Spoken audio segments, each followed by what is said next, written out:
Yo,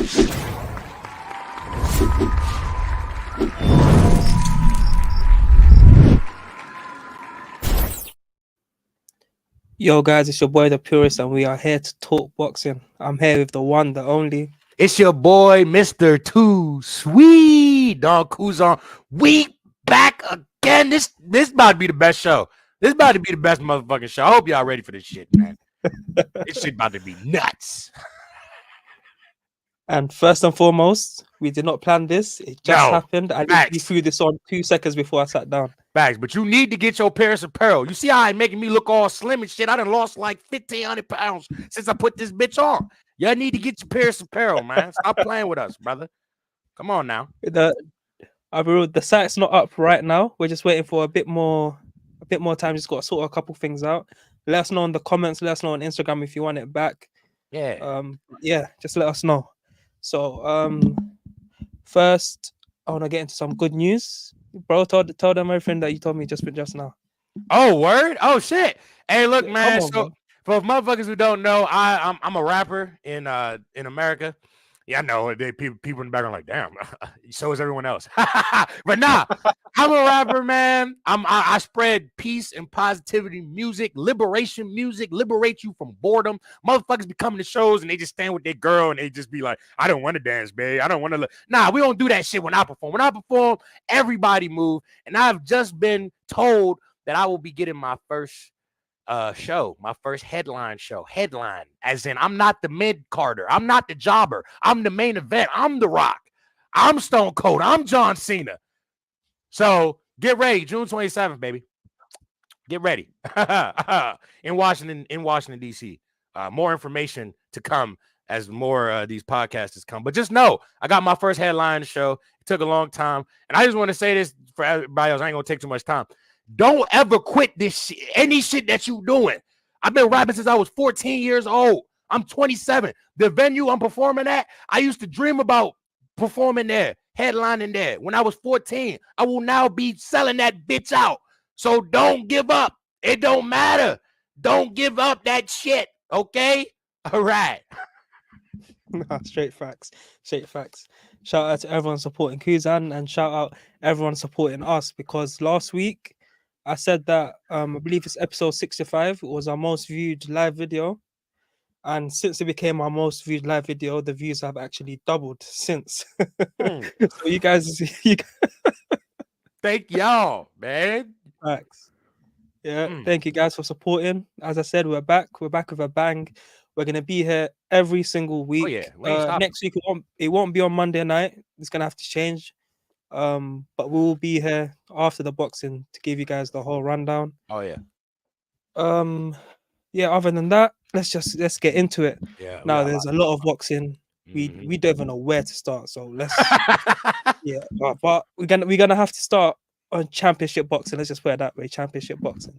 So the question is, are we cussing out Rolly or are we gonna talk about Tszyu?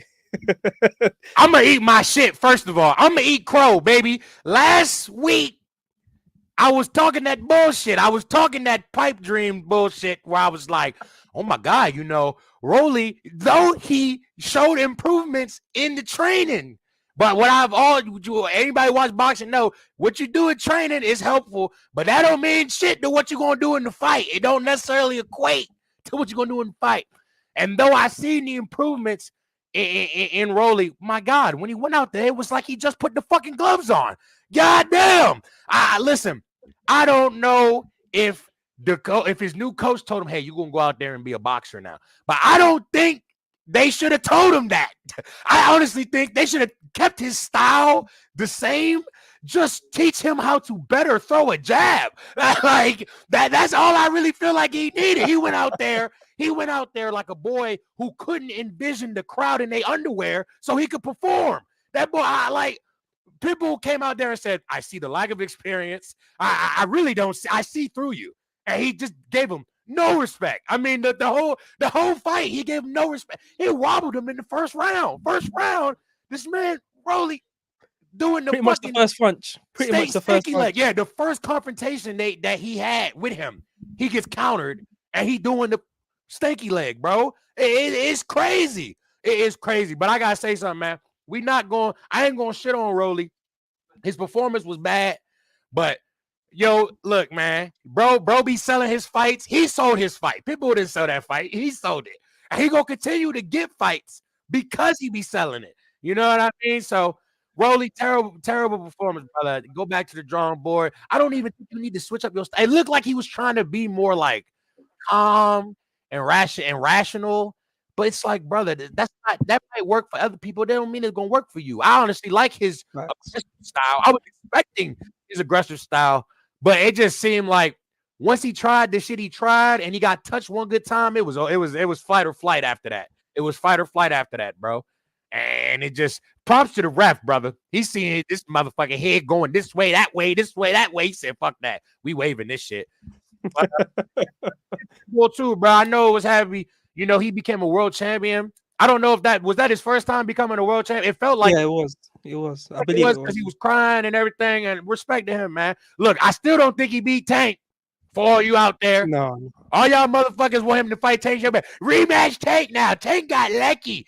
Tank didn't get lucky. He showed you a layer of his fighting ability. Okay, he showed you that he's just not just a knockout puncher.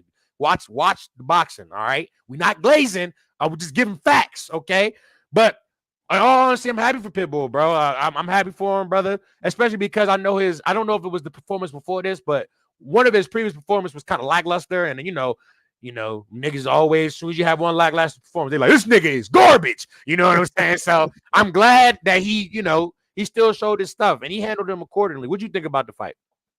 I think you hit the nail on the head when you said that Rolly trying to be this boxer, not being aggressive. That's the fight was lost if that's what was in his head. Because it's a fight we're going to talk about later. Fabio Wardley, he's got limited amateur experience, and every time something went slightly against Wardley, do you know what he done? He threw 4 or 5 punches. Yes, he let that athleticism be his thing, bro. He guided that shit. It's what Rolly should have did.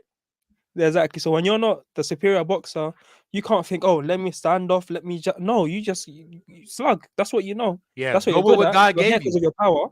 So use your power, use your athleticism, walk him down, let him know, yo, if you're gonna throw some punches, then you're gonna get hit. One of us is gonna go down. That's how he had to approach it, and that's what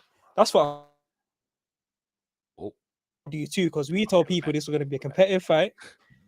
We told people Rolly's being underlooked. Nigga, we was wrong. we told people Rolly's been underlooked, and I'm like, yo, bro. Oh, bro, I couldn't believe it. I just couldn't Me either. Because it was so easy. Yeah. It was not even competitive. Yeah, I don't think it's like even the crazy thing that he lost. It's how he lost. Yeah. He didn't even mount any offense. Like, for a guy who is a KO puncher, a strong hitter, bro, Pitbull was not scared at all in that fight. Not even a little bit was he worried in that fight. Like,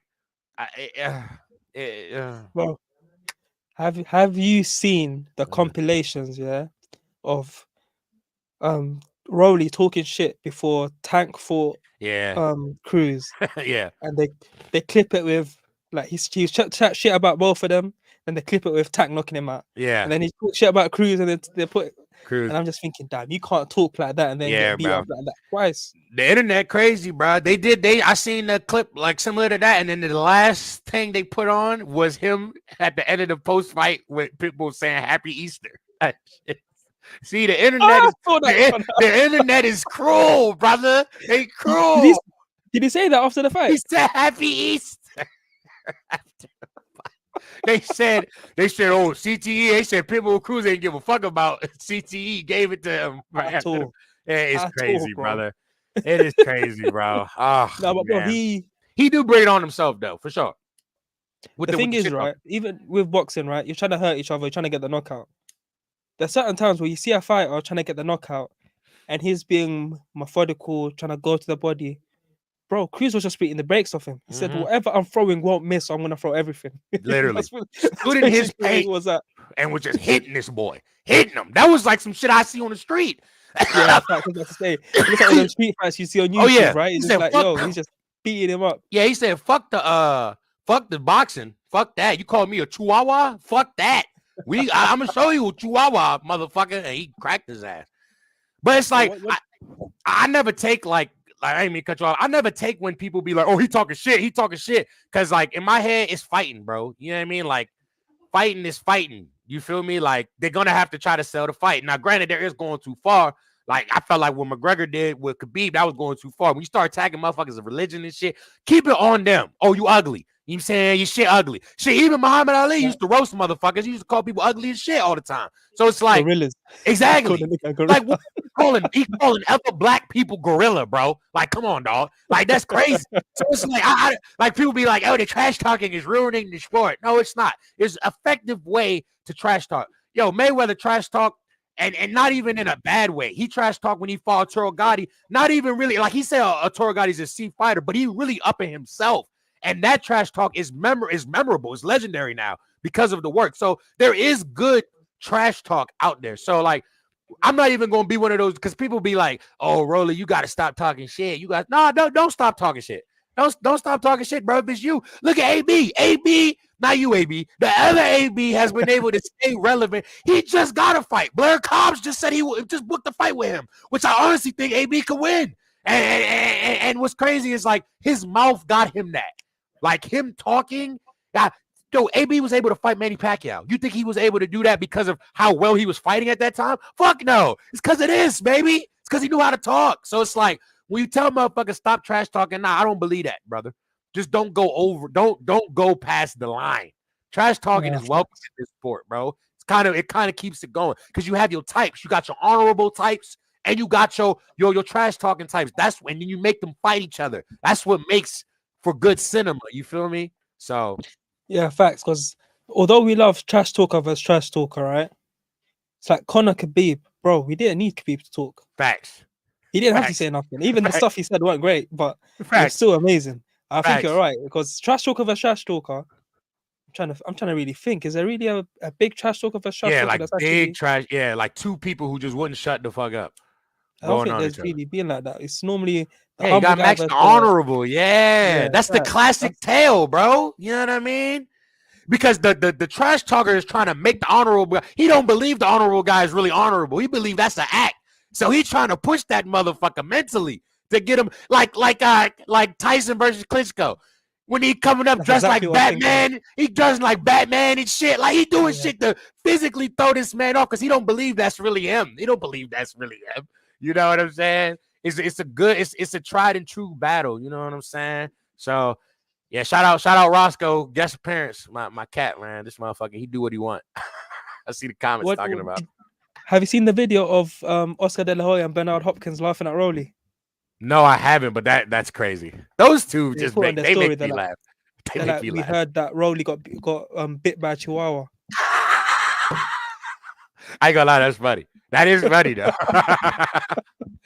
But I like Rolly. Rolly don't make excuse. Look, when he got knocked out from Tank, he didn't bitch about it. You know what I mean? No. Look at how he lost to how Ryan lost. Ryan lost. He got for like 5 weeks. I had to take this fucking weight drain. They try to do everything to be against me. Rolly just said, shit, this motherfucker Tank knocked out Rolly, made him a stand-up guy. Rolly said, you know, Tank's actually a good guy. You know, he's like what? He knocked this dude out, gave him amnesia. He didn't know his personality was something else. Like, goddamn. He said, this is actually my friend. I don't know what y'all. I fought him. I thought we was friends.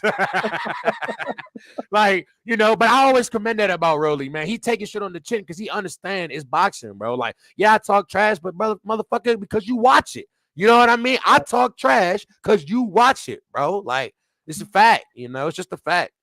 So if Rolly didn't talk how he spoke, he wouldn't have got the tank fight in the first place. Fuck no, dude. Hell no. This Isaac Cruz fight, it'd not be nothing. It would just be a normal fight. You would just be thinking, oh, that's the guy that fought Tank, and that's the other guy that fought Tank. They're fighting each other. That's all you'd think. You wouldn't think, oh, I actually gotta watch this one. Because even though it was originally Furman versus Tszyu, I was looking forward to Rolly versus Cruz more than I was looking forward to Furman versus Tszyu. So that's only because of how Rolly talks. So it's definitely not how he boxes.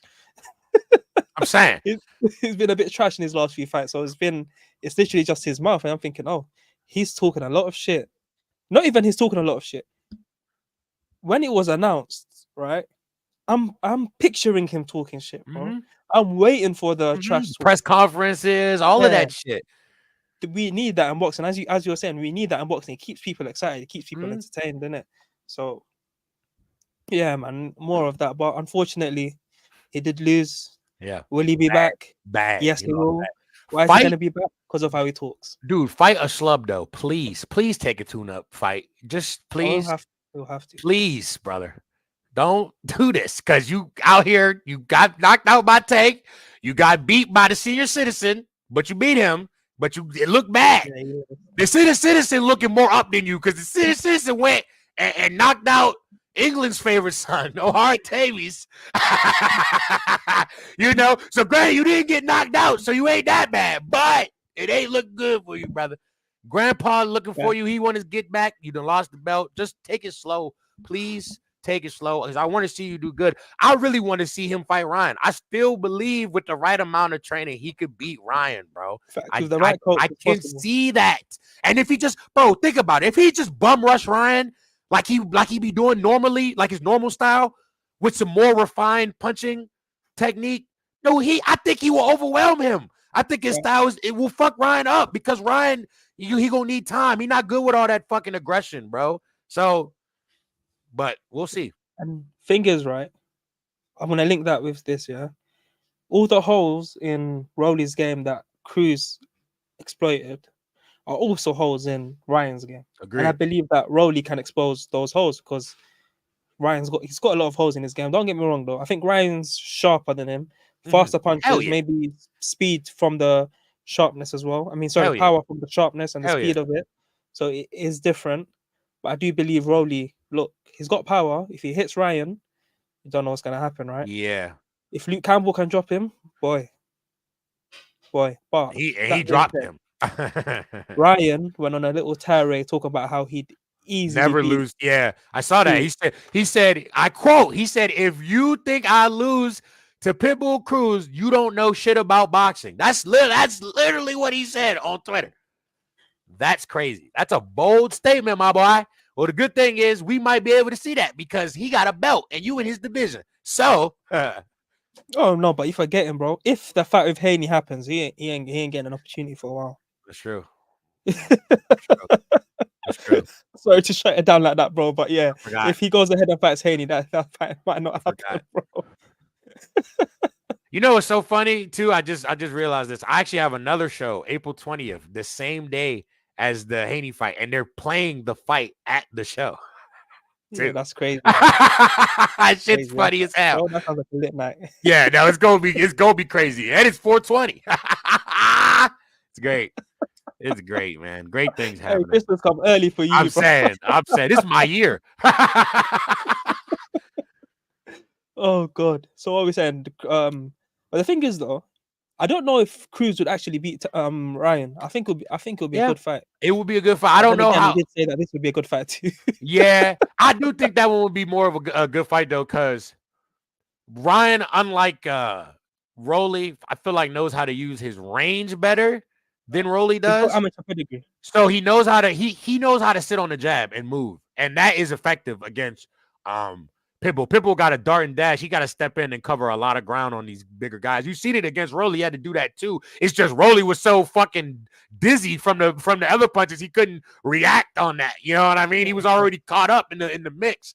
But and went back to his old bad habits. Exactly. You know, and that's that fight or flight, man. When the shit start getting bad, you know what I mean? But I also believe though too that Ryan would do that too though. If Ryan got hit hard enough, he would revert back to doing the bad shit.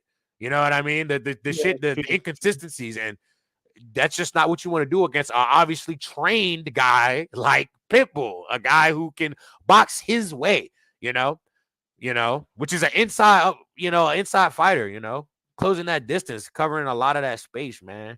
Short, tight punches, bro. Quick punches too, man. Man, it was like a little bullet out there. That shit was ridiculous. All right, facts. Guys, make sure you like, comment, subscribe. If you're listening, leave a review. We've got quite a few of you watching live. Make sure you hit the like. Let's see them likes go up. Whether you're watching on Facebook, on Twitter, on YouTube, make sure you hit that like. Keep supporting us how you have been recently. We're going to keep giving back. All right, let's go on to the main event. Fundora is Sebastian Fundora, right? Yep. Sebastian Fundora, the 6 foot monster. What's it? The 6'4" Webinyama of boxing. Facts. He somehow, some way, I don't know if he's got a new coach or what, but he literally, I think he woke up on Friday and said, "Hey, I'm actually taller than these guys. Yeah. Let me use my range." Yeah. Yeah. It finally clicked. Yeah, Yeah. it finally clicked.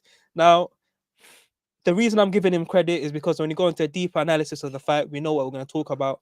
But I just wanted to give flowers where it's due. Sometimes you just gotta. His whole career, everyone's been saying to him, "Why are you not using your range? Why are you not using your size?" Yep. So when he does do it, we've got to say congratulations. You've become a unified champion by doing what everyone on internet told you to do. Sometimes the internet be talking the truth, bro. Yeah.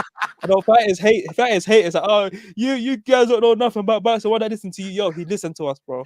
Yeah, he listened to us, and now he's the unified champion of the world. I didn't even know you was about to swing it there, but you right. You keep talking your shit. No, it's facts, though, because people act like we don't know what we're talking about, bro. We all love boxing. We all can see it, man. But yeah, in no the fight, brainer though. He's a fucking giant. These guys, these people, bro. He's a fucking giant. And he's got arms like Mr. Fantastic, like fucking Plastic Man. Like what? Come on, dog.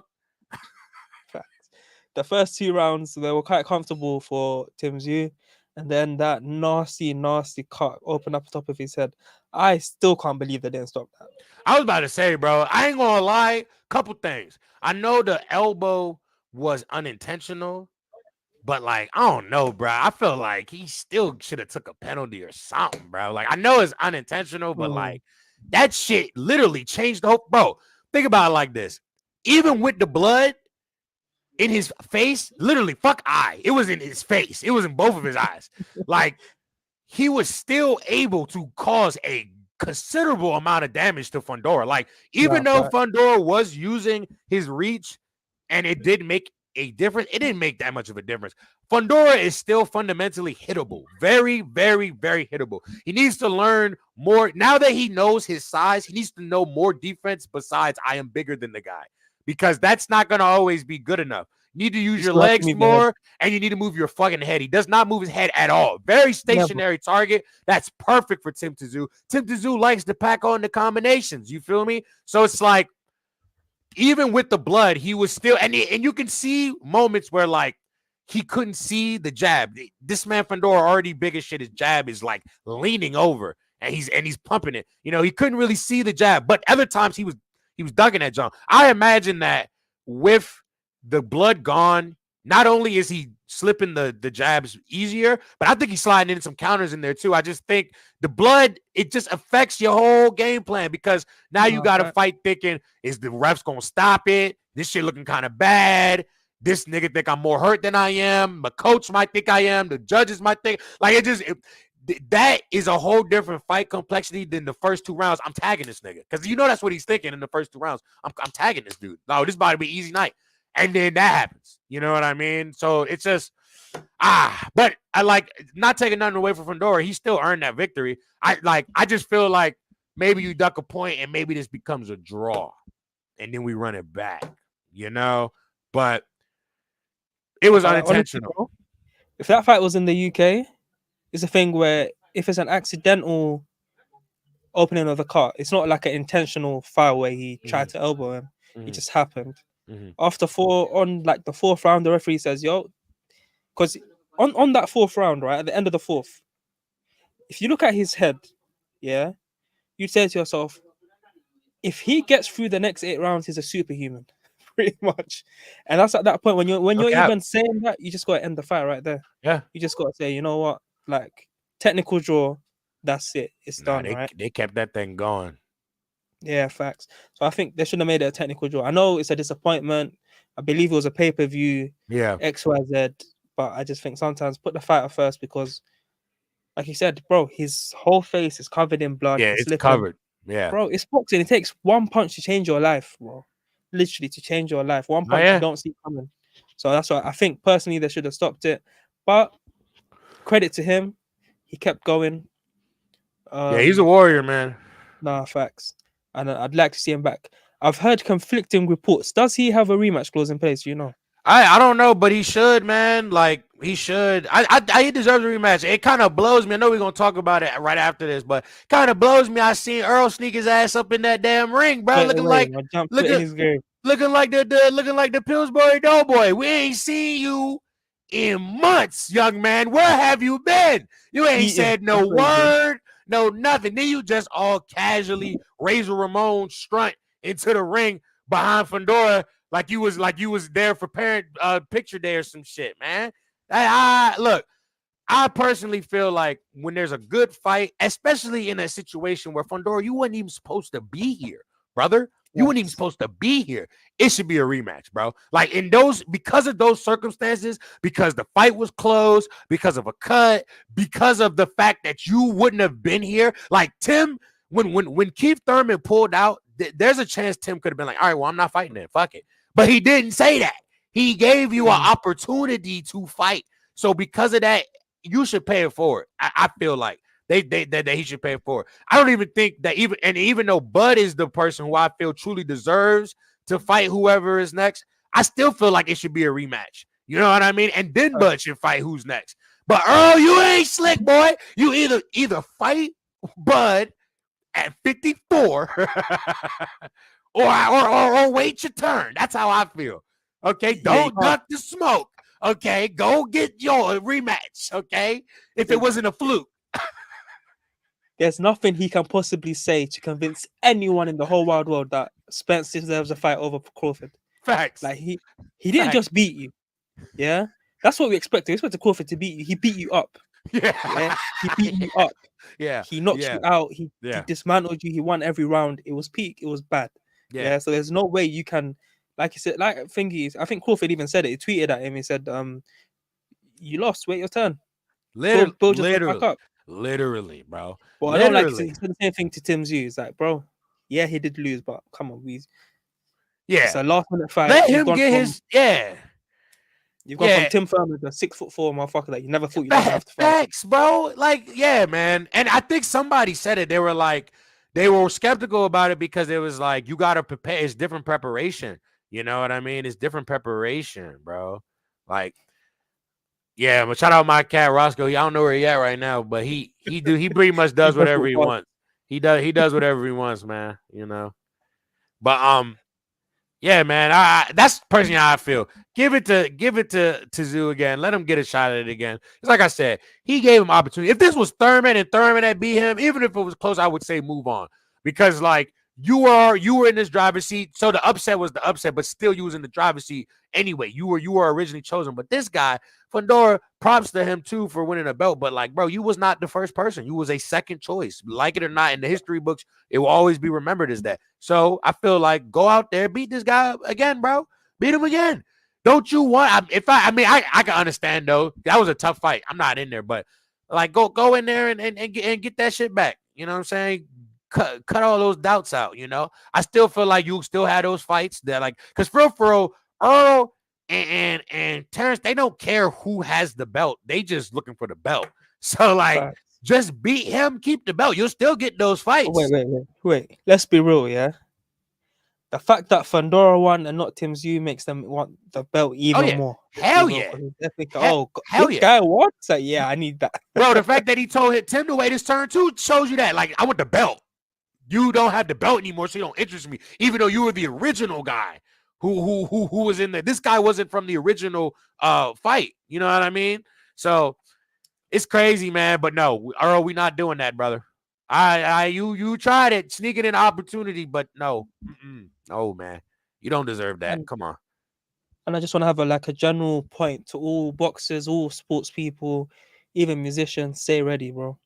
Yeah, stay ready all the time. Look at the main and the co-main, right? Isaac Cruz, late notice fight, goes in against Tank on a pay-per-view. He doesn't win. And it still launched his career. Just because he stayed ready. And it's same thing with Fundora. He stayed ready. Yeah. Make it weight is not easy. You can't make weight if you're not in shape. You can't go 12 rounds how he did if you're not in shape. Yeah. True. Some fighters can't go 12 rounds with a 2-month camp. He went 12 rounds on what, 2 weeks notice? Yeah, 3 weeks, I believe. Yeah. So, bro, stay ready. And Like, Earl's big, big boy. yeah. Facts. Yeah, you see what I'm saying? Almost ain't Imagine that recognized. era where he was lined up to face Tszyu next, and he had opportunity to fight him, but then he said, "Guys, I can't fight at 154. I'm weighing 215." Yeah, bro. He reminded me of like, because Tank. Everybody know, I love Tank. Tank used to be very undisciplined early on in Yeah, his career, man. It's very documented. If you look at Tank now and you look at Tank then, bro, Tank is always tiny because he's always in shape now. I think he said he don't drink alcohol anymore either. You can see what that does to his body. When he was younger, bro, I think people used to make the meme with him in the Cabbage Patch Kid or the Garbage Pail Kid, the little toy. Bro, it's yeah, because he would be hanging out with AB and them, Robert Estes Jr., all those boys, and getting tore up. They used to be, but alcohol be hitting people's body. Like food affects certain people's bodies differently, and it used to make Tank look chubby, bro. He lost his belt before because of a scale.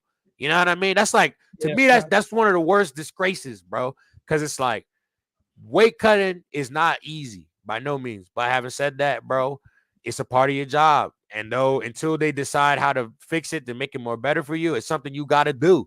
You know what I mean? It's something you got to do. Floyd, to me, is one of the GOATs, not just because, he was, good in the ring, but man, never missed weight ever. He was a professional. That is disgraceful, man. Shit, you better off losing your shit in the fight than losing it to the scale. That's crazy. You didn't even throw a punch for that. So, you know what I'm saying? The Tank was very undisciplined, but now he in shape, man. Yeah, you're right, man. Now Tank stays ready. You know what I mean? To your point, he stays ready, bro. But Earl, I don't know, brother. Looking like you staying ready. To your point with Floyd, yeah, I remember the 24/7 where they show him eat. I think he even had a McDonald's. It was a McDonald's burger, right? Yeah. Boxing is not a career. It's not a job. It's a lifestyle. Yeah, it's an actual lifestyle. Floyd lived that lifestyle throughout. He never ballooned in weight.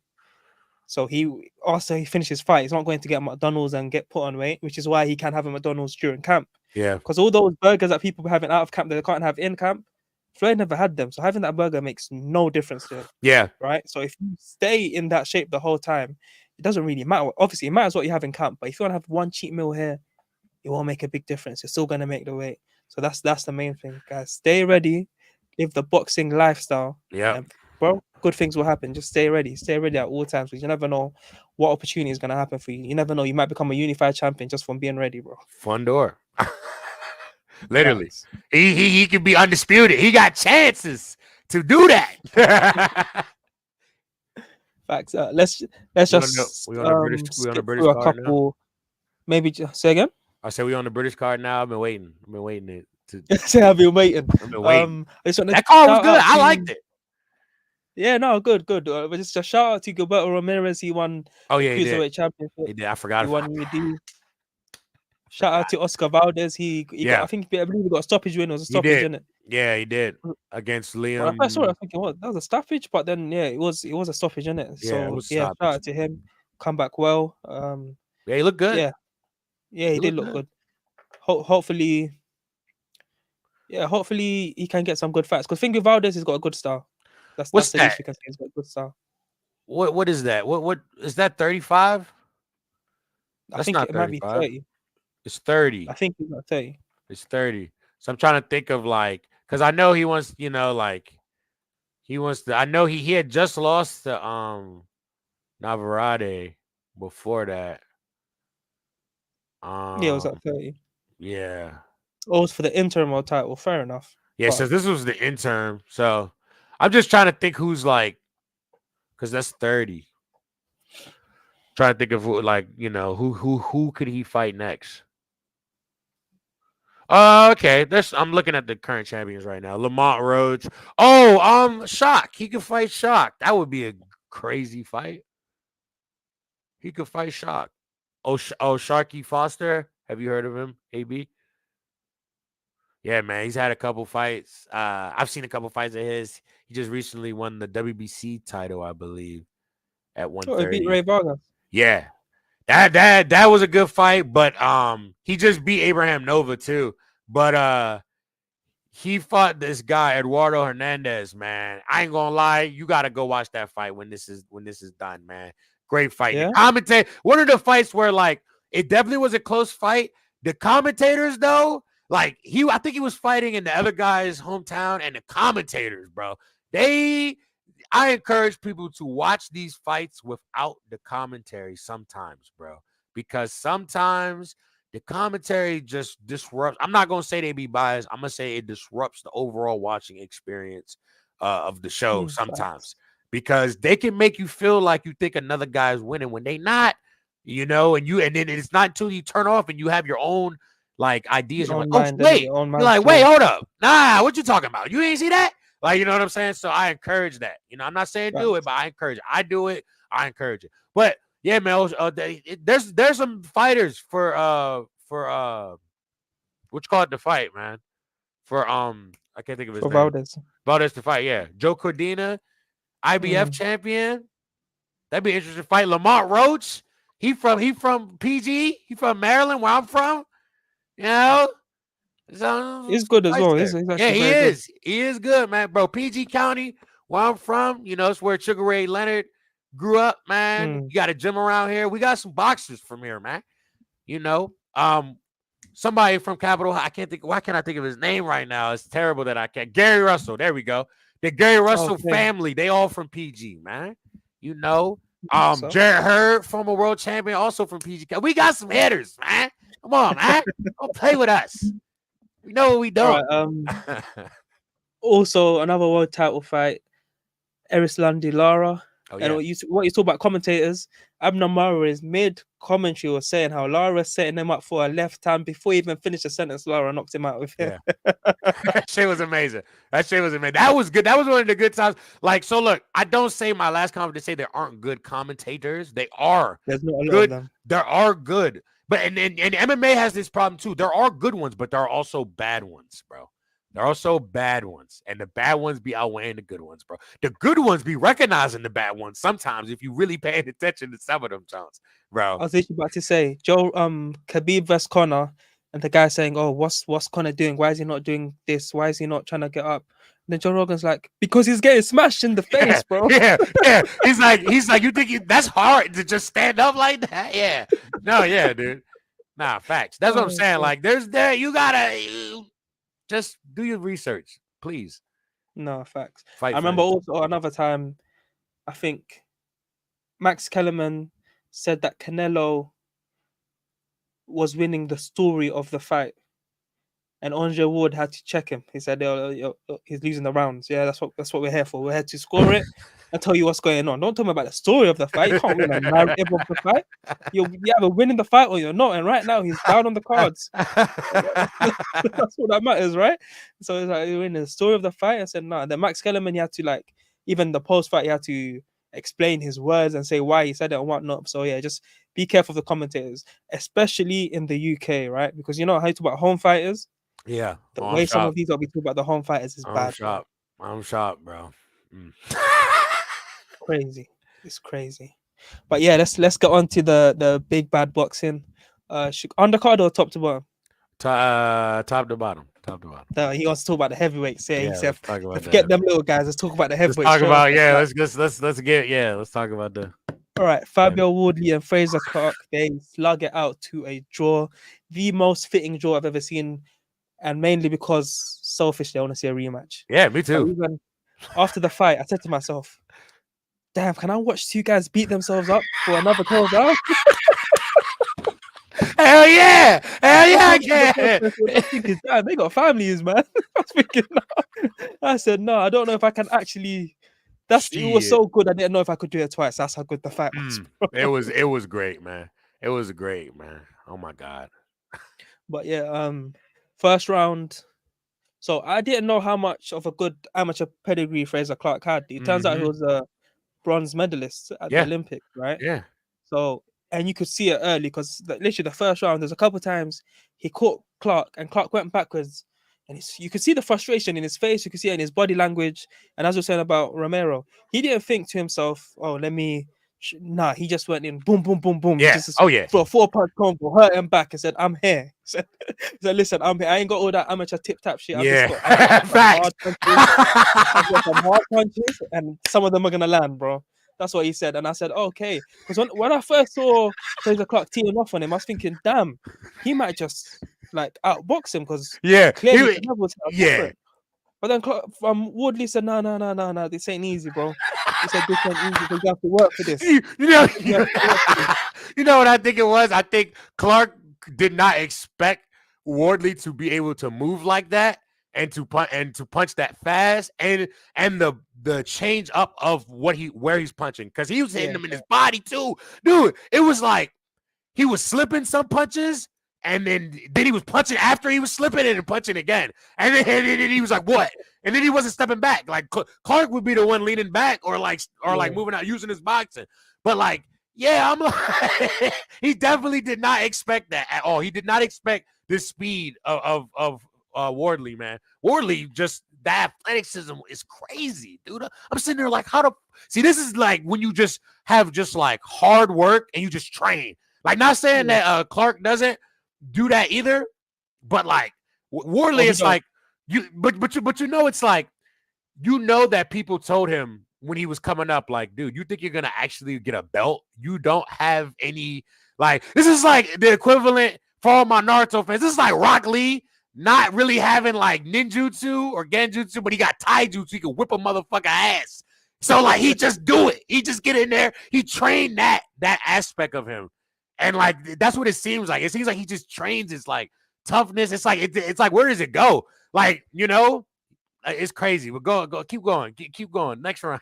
No, you hit the. I think that with the athleticism point, right? Yeah, Especially when you look at his body type, you're not thinking, "Oh, super athlete." He is. He Absolutely is. He might not have the best stamina in the world, yeah, but the athleticism in itself. Because even you can be as muscular as they come, you ain't gonna have stamina. mm-hmm. He hasn't got stamina either, but his speed, you see the power. Yeah, Like the toughness, bro. He's athletic as they come, because his athleticism makes up for his lack of boxing ability. Yeah, man. So he like you said, he really trains it, and you can tell, because it's not just that, oh, he hits hard, he's athletic, and he just goes for it. No. They work on this. They know which combinations are. Yeah, it's patterns, bro. Yeah, exactly. Bro. And then he comes here. Yeah, like, he knows what he's looking for. He just changes it in the deck, man. He's just switching out into a different one, bro. It's crazy. I think the lack of amateur experience hurts him, where he doesn't know how to set it up. He doesn't know how to control the pace of a fight necessarily. He doesn't know where to use the feints and those kind of small fundamentals. But once you get into the exchange, that's his ball game. Oh, yeah. That's where he wants to live. That's where he eats, right? And it's hard to stop. And I gained so much respect for him in that fight. Forget the grit, forget all of that. It's the fact that you've recognized, a lot of people don't have IQ in sports. He recognized, look, on a technical level, not only is he better than me, but he hits hard. So it's not like I'm gonna get out jabbed for 12 rounds. I'm gonna get put on my ass, basically, right? Yep. So he said, "Yo, I'm gonna have to do something about it," and boy, he did something about it. Fuck yeah, man!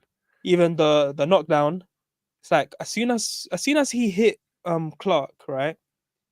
If he saw a speck of weakness, he jumped straight on. He jumped on, dude. That's what that knockdown was. Holy shit! Facts. It kind of came at it was just the last shot he hit it, and but I guess you could say this for both of them with how they got hit. Clarke, some of the times he got hit, he was not taking it well. Like, he was just doing a lot of swing back. Obviously, like, Wardley got hit sometimes too. They definitely stung him, turned his head back. I think one of the times he even said, "Oh, you got me." And he grabbed him. He, like, obviously you had the wherewithal to know how hurt he was. He definitely gauged his damage better, I feel, than Clarke did. Clarke just got some of those punches, you could just tell was hurting, was pushing him back. Like, you know, I don't believe that. I mean, they were both tired by the last bit, but I don't know. I feel like if that was like a 14, 15 round, I feel like Wardley would have probably knocked him, just because, like, his power in the late game was still transferring pretty well. Yeah, you know, it was still like that shit wasn't going nowhere. Even though his like combinations. Okay, maybe we had less of them each round. Maybe his speed got a little slower. The power was still hurting, and like I feel like that, and mixed with Clarke also being exhausted too. I mean, he had to get off the canvas. You know what I'm saying? He definitely was. I'm not saying this to say that like Wardley pitched a shutout, because it was definitely a draw. Like Clarke had his moments, man. He was outboxing him clean in a lot of rounds. But man, we just got to see it again. We got to see it again. We need to. Bro, you want to see it again? Go on YouTube, bro. It's on YouTube. I uploaded it already. Don't. Man, I need to see the rematch. I think as soon as the fight ended and I saw Clarke just slumped into he tried to use the ropes to sit down, but he just ended up lumping completely flat. And I said, yo, that's what I need to see in fighters, especially, when the fighters getting shut out. And then in the last minute of the top round, they have their little final stand. Yep. Nah, I need to see that in the ninth round and go out on your shields, because you're not gonna win. You're just not gonna win. Do you know what I mean? Yeah. He gave it his all, because if he didn't do what he did, he would have got knocked out. Yeah. Clarke was not playing. Like you said, I mean, Wardley wasn't playing, because any speck of weakness, he was even I hit you on your face turn. Yeah, I'm coming. I'm coming. Next move, I'm in your face. Yeah, bro. Yeah, it was really like that. It was touch and go. He was on it. I feel like that's just his style, though. That's just who he is. But bro, it's like, because in other fights where he's a bit in more control, if he hits you, he'll still be patient. But every single time he hit Clarke, was like, I have to take advantage of it. Because he knew he was the better boxer.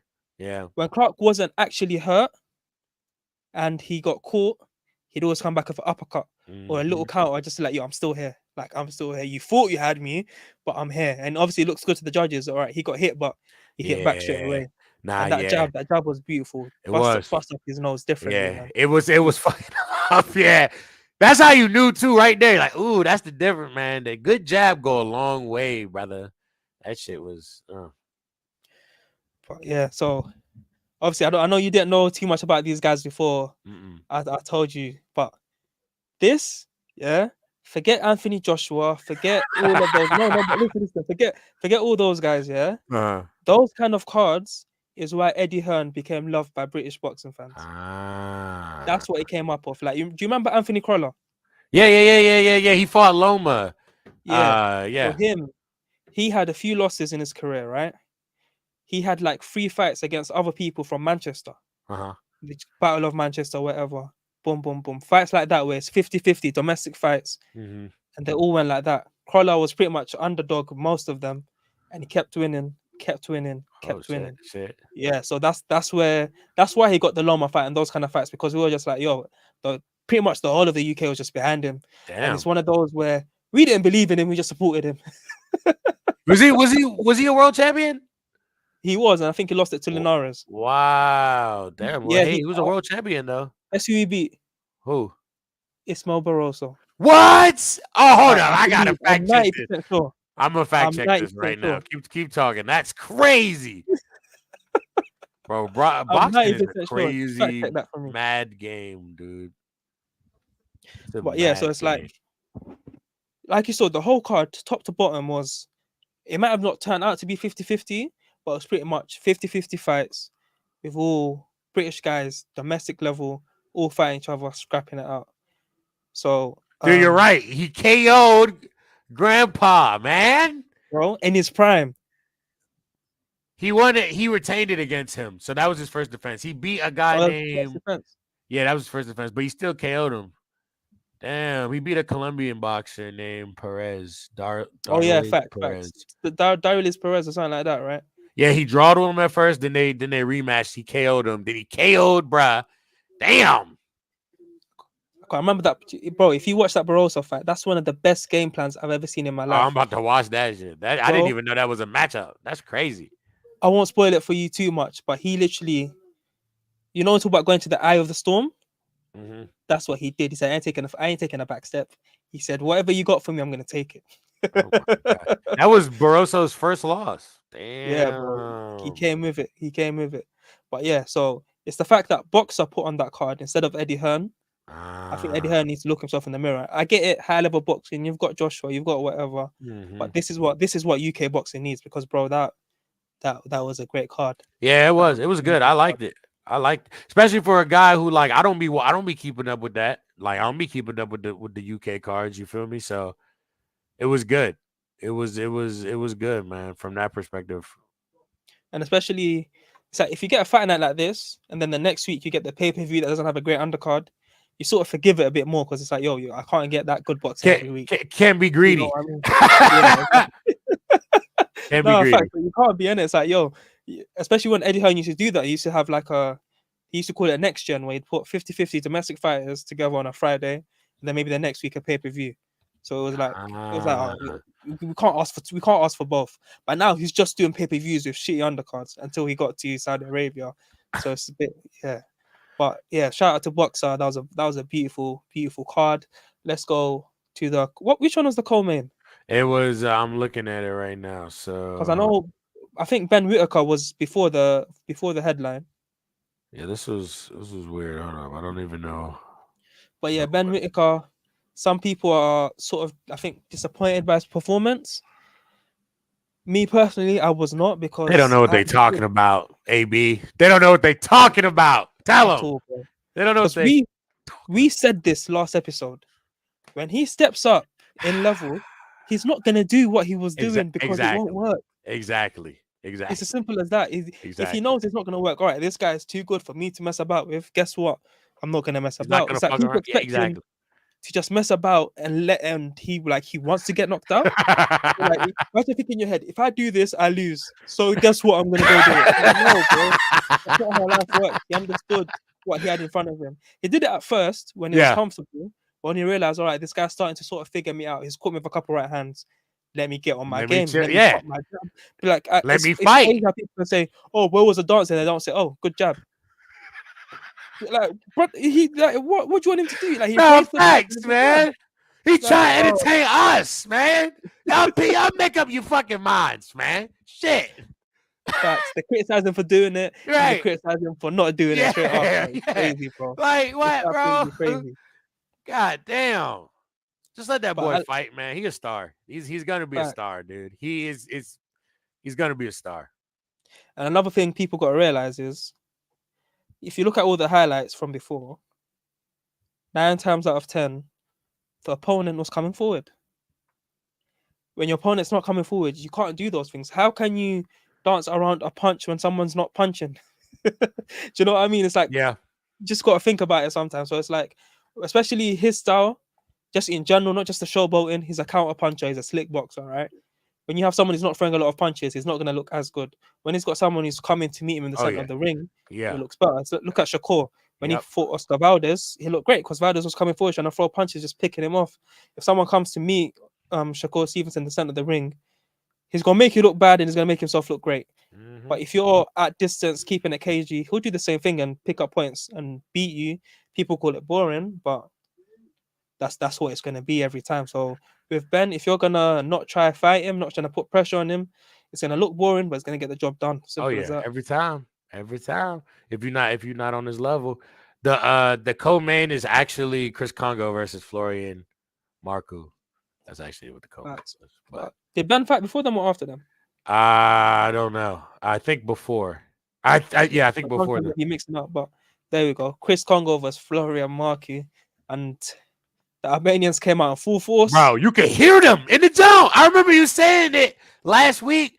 This shit was real. Like I could hear them in the crowd. Like when he was fighting. I'm like, what the fuck? This shit was kind of scary. I ain't gonna lie. And I also sent you this message, yeah. I work security and I have a few agencies where I can just like extra money. 9 times out of 10, the reason I have those shifts is so I can go watch the football. Like I worked the Euro finals.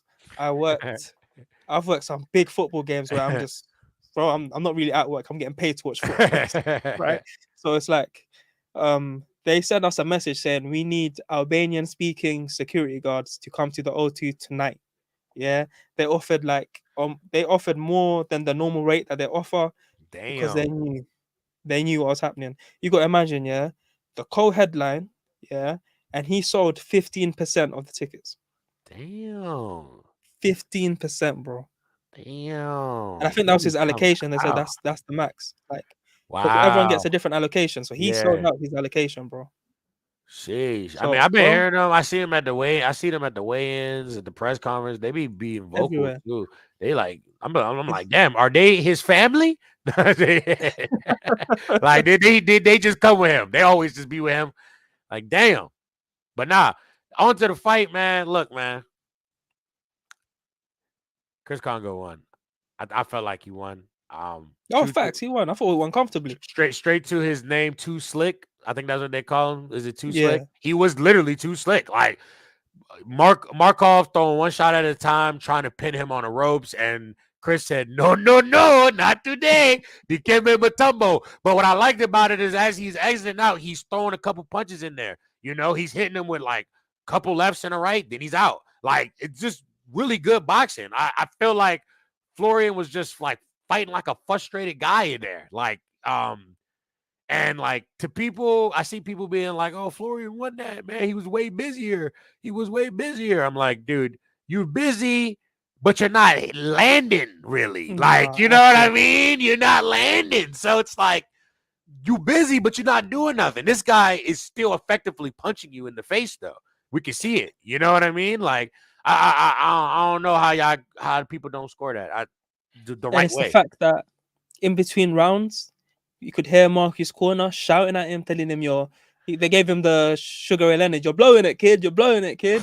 They were, bro, they were literally like shouting at him, like trying to get him up. Because early on, I understand what they're saying. Marky was landing the cleaner punches. I listened to Spencer Fraser and Tunde. They had Chris on the show, and he said, "I was 2 years at the ring. In the first minute, I could tell like I'm off." Oh yeah, like he in himself, he could tell like I'm off right yeah. now. You can see it. He grew into it, and then he Yeah. he got his timing back, got his rhythm, and then from there, Got away with it. Yeah, got away with it for sure. Especially, I tell people just a fun fact if you don't know, World Championship fights, I score every round. British domestic trailblazers, I only score from the 5th round onwards. I promise you, bro. That's like the Wardley thing. If I didn't score it, I just like that is a draw. Like from what I've seen with my own 2 eyes, it's a draw, right? But I see people saying that Wardley won because of A, the knockdown, and B, the point deduction. Yeah. So it's like if it's a close fight already, a point deduction, you would knockdown, think it was sway. Yeah. Yeah. But just on the balance of things, I felt like it was a draw. I thought it was a draw just from watching it myself too. I thought it was just a draw. From the 5th round onwards, I don't think I gave Marky 2 rounds. So just from the 5th round onwards, it's like just that alone, he could have won every other round. He still didn't win the fight. Yeah. He literally still didn't win the fight. I give him like out of that whole fight, maybe 4 rounds. It's just like, but definitely the earlier rounds, like round 1 and 2 was pretty much his. But after that, it really was it was up to Chris for real. It was up to Chris to be like, are you gonna move? Are you gonna be able to effectively move around the ring better? Obviously, this guy cannot keep up with you on angles. Are you going to be able to do that? And hey, while you're doing that, are you going to be able to just mix it up? Throw some punches. I like the way he boxed, man. It was beautiful, man. Florian, I don't feel like I feel like he could have figured it out. I just feel like no adjustments. Exactly. After he got his hands on him in the first 2 rounds, he just thought that was just how it was going to roll. Yeah. He didn't think, he thought, and he didn't have the wherewithal to be like, no, this style is not working. Let me try something else. Like, he was just locked into thinking that this is going to give me the win. You know what I mean? So good shit, Chris. Good shit, Chris. Yeah. Sorry, I lost his name for a second. Chris Congo also said that obviously, you know, there's a lot of weight bullies, especially those weight classes. He said when he felt his strength, the first thing he thought is Marky should move down in weight. Damn. And he didn't say this on like a rude way. Damn. He was generally just giving his analysis. It was like, I fought some big welterweights, right? When I felt him, I was like, yo, compared to them other guys, you don't feel like that much. So, and he's short as it is, short and stocky. He felt like he should move down in weight, but I think he's too muscle bound to really lose weight effectively. Yeah, I just feel like that's gonna be his crutch, where He's gonna fight a big welterweight, an actual big welterweight, where they're tall, long, and heavy. And it's always gonna be a long day for him, man. But I like his style, man. He comes to fight. He's like a poor man, Sean Porter, less rough and dirty tactics, but comes and gives you 100%. But he fell short. Also on the undercard, I actually missed this fight. Vidal Riley was great. outpointed Yeah. Mikhail Lawal. Yeah, it was great. And then he had a little jibber jabber moment with Chamberlain. Isaac Chamberlain, yeah. Yeah. It was very good. Isaac Chamberlain, yeah. It was very good back and forth. It was I liked it. I like Vidal Riley because he gives off this aura like he's like, look, bro, you can chat, bro. I know I'm good. You can talk, bro. I know I'm good. That's the vibe I get from him with his trash talk. I love it. It's not really like displaying his opponent. Like that to me, that is the key to trash talk. You don't downplay your opponent. You want your opponent to be right where he is. Because when you beat him, it's going to be that much sweeter. You didn't just beat a bum. You beat a former da-da-da-da-da-da-da-da. That does nothing but make you look better. And that's what it feels like with him. Does kind of just like, bro, I know how good. It's not about, don't worry about him, okay? Worry about me. I'm as good as advertised. As good as I'm saying. And I'm going to just say, man, I watched the fight. It was one of the fights I'm looking forward to. I'm really heavily invested in Vidal Riley's career. I'm hoping for it. My favorite part was it was getting a bit heated, right? And then Chamberlain saying, anytime I'm gonna go, anytime you're ready. And he sort of it was sounding like he was basically saying to him, if you want to fight now, we can fight now. Yeah. And then Riley just said, you're ready anytime? Yeah, that's Ben's job. Ben, come out here. Yeah. Dude, he's hilarious, bro. Like it seems like he's just like uber mature, like past his age. Like the way he acts, even the way he boxes is very mature. He's got such a high IQ for boxing at such a young age. That's dangerous, bro. And he got some athletic, and he's pretty athletic, but can box. He's like the perfect balance, man. He boxed that fight beautifully, bro. Like it's similar to Chris Kongo's performance, but Lawal landed less punches than Florian did. Way less punches than Florian did. Yeah, man. There's not a lot to say, but Vidal Riley, just good footwork, great footwork, moving around the ring and punching. Can punch and move effectively. It was beautiful. I can see him doing that to Chamberlain. So bring it on. Like, bring it on, dude. Like, hey, Chamberlain's my guy, man. Don't be saying that. Hey, we're gonna be opposing that day when they do end up fighting. But bring it on. And you know what's funny? I love Chamberlain. Like, I had him, I saw him fight Lawal in the last fight. I had him picked. Like I said, we talked about the Yokoli thing. I've actually, it's rare British boxers I follow, but I have followed Chamberlain. I follow him. But I'm with Vidal Riley, man. Real bad man ting, brother. You for no, okay? Vidal Riley, man. I loved it. It was a great performance, man. From what I've heard, people hated from the little highlights I've seen, it was pretty much one of them where he didn't let Lawal get started. It's like anytime any offense was trying to mount, he just completely nullified it before he even got going. Is that a fair thing to say?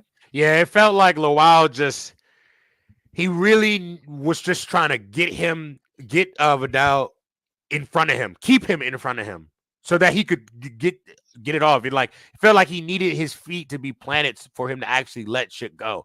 Like he couldn't hit him while he was moving. You know, it's a tough skill to do. It is. It's not. It's one of those things. It's one of those things where like the people watching it, they think it's easier than it actually is, man. It's hard, bro. If you ain't never even just attempt to even try to fight somebody, it's a hard thing to do. Mastering even punching while moving and punching someone while they are moving, like. Yeah, facts. I'll tell you one thing. Every time when I was coaching heavy, every time I coached someone new, I had a few drills that I do to get to people to punch on the move. There's not a single person ever that could do it straight away. No, pros, amateur, novice, it doesn't matter what. Because sometimes when you're a pro and you've learned something one way, you don't know how to change. And sometimes a novice will pick things up quicker than a pro. Just like small things, just small little drills. No one picks it up because it's an unnatural movement. Yeah. It's completely unnatural. Like your legs are working against your hands, and then your Mhm. hands are working against your legs, and then your hands are working against your hips, and then your head placement is in the wrong place. It's so very difficult. It's like something you have to drill completely. And if you've not drilled that down completely, it's almost impossible to do. And that's why you see a lot of fighters, it's like even like Mike Tyson, right? Mhm. He would punch on the move, but he'd have to do the gazelle punch. And that's like against every boxing rule that there is. Yep. Both feet off the ground, you're up in the air, your chin's up. Yep. Technically, you're not meant to do it. Obviously, timing is everything. So when you do it at the right time, but just in general, to be able to like double jab, step in with a right hand, it sounds simple, but in actual practice, now, bro, shit sounds simple. You Hard as step with the shit. jab, you step with the jab, you step with the right hand. Shit is hard as hell, bro. Mhm. Hard It's as something shit. that literally just that alone probably take you 2 weeks to drill in before it becomes second nature. So it's like if you're not drilling that in and you come up against a guy like Caleb Plant or Vidal Riley, it's gonna be a tough day at the office, man. It's gonna be a tough day at the office. Um I I think agree. I think that was it for that card, wasn't it? There were 2 other fights, but I mean, Yeah, nothing too long. Callum Simpson, Abdul and Abdullah. Abdullah Mason. Yeah, he looked, bro. That No, check right hook. not Abdullah Mason, but his last fight was excellent. He is a future. Don't be He's a worried. future prospect. Don't be worried about our prospects over here across the pond. All right, buddy. You worry about your prospects. You know, man. They should do a card like that. It would never happen, but like American UK prospects or British prospects, prospects. British yeah, bro. That would be a crazy card, dude. Crazy. But you guys need to get your. So imagine people like Abdullah Mason. Um, that's the thing with America. As much as I follow your sport, right? Because you don't have a domestic scene, it's hard to really know who the Who the domestic ones prospects are are and coming what. up? Yeah, not facts. Yeah, man. Because like, imagine Abdullah Mason had someone else in the US similar record, and they go and get on a big undercard. Whoever wins, forget whoever wins. Isaac Chamberlain lost to Lawrence Okoli. His name's still big. Yeah. Do you know what I mean? So it's like you keep going. Dylan White lost to Anthony Joshua. He sold at 9,000 against Tyson Fury. Do you know what I mean? It's like you need like these facts for us. I see how much it helps our scene. That's why I feel like in America, with how big it is in America, imagine, especially like how we do here, right? It's like you represent your area. Like I said to you, the different areas. Imagine you had like a Nevada champion of America, Nevada champion versus the New York champion, and they have to face off against each other.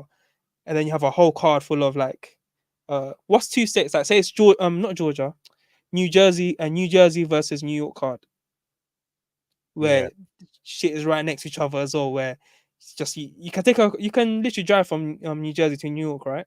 Mm-hmm. Certain So parts. imagine a card like that. I feel like that's where you lot are missing the trick over there, man. Yeah, nah, I think you're right. Yeah, because there's already a built-in rivalry with these cities anyway. So like it just adds to Exactly. that. People will come to it.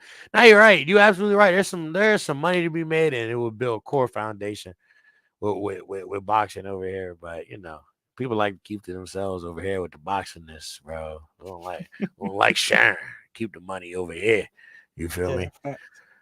There are other 2 fights, but for real, to end out the show, we should talk about more of the future and talking about American prospects and talk about Camaro Moulton. You Who? know, you Oh don't know about yeah. Carmel. You don't know about Carmel? Little Tank. Yeah, man. Relax, man. That's the he got put in a fight that was a fight that all guys on his level should be in, bro. To learn your fight, teach you about yourself. You know, you don't go out here just be KOing and all these guys. You know, this guy was tough. Anthony Cuba, I think is what his name was. But this guy was tough, and he cracked Carmel with some shots, bro. That shit showed me a lot about Carmel, because like we already know the things that we know. We know he's a gifted at boxing. He hits hard, all of these things. But can he take a punch? How is he in adversity? It's good to know these things while he's third. That's his third. Was his third fight in? His third fight, fighting an undefeated fighter. Fair That's enough, what it was 7 wins, 2 draws, but undefeated is undefeated. every person he's fought is undefeated.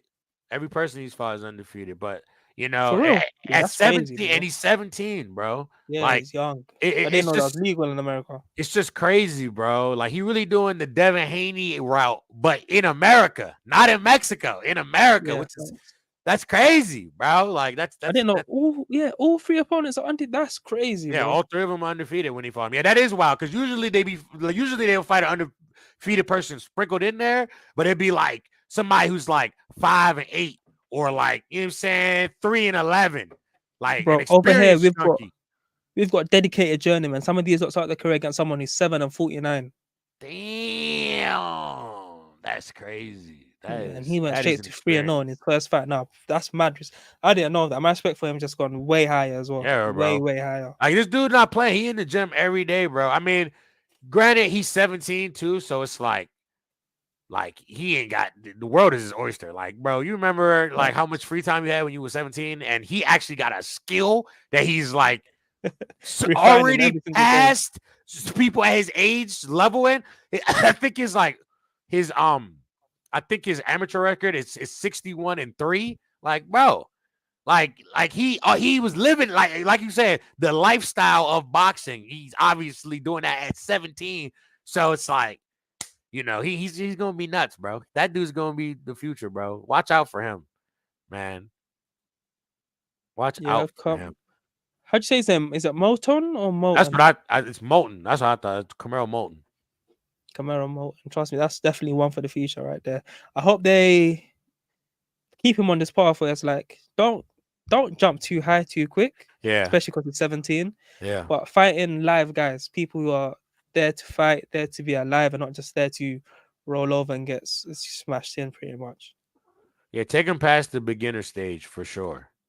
Like, yeah, but you ain't gotta like bump him up too many levels, man. Cause he's definitely not a novice. Like, you know what I mean? No. At 17. But yeah, man, I was proud. I like to see the adversity, and to see it in your third fight is great. Cause that means like later, we already know. We know what you about because we seen how you taking these shots. Cause he got cracked with some shots. I was like, oh god damn. Like, damn. Even for himself, if he gets hit again, he'll be like, "Oh, I remember this. Yeah, exactly. I've done this before. I've been there." I know what it feels like to be in this type of firefight, in this type of environment. I know how my body feels. Like if I'm comfortable enough, can I do this? And he can. Facts. So yeah. All right. Again, guys, thank you for watching. Make sure you like, comment, and subscribe. Make sure you leave a review if you're listening on any streaming devices. Again, we're back. We're consistent every week. I'm going to drop an update on either Thursday or Friday to let you know about the next episode because it won't be at the same time. But yeah, you guys, hope everyone's well. Again, thank you for the support. Yeah. Don't miss the show. You get boxing and a show. You don't want to miss it. That was on the 27th, you said? The 27th, man. 27th headline. Yeah, man. It's your boy. Again, yeah. Thank you for watching, guys. Peace out. Too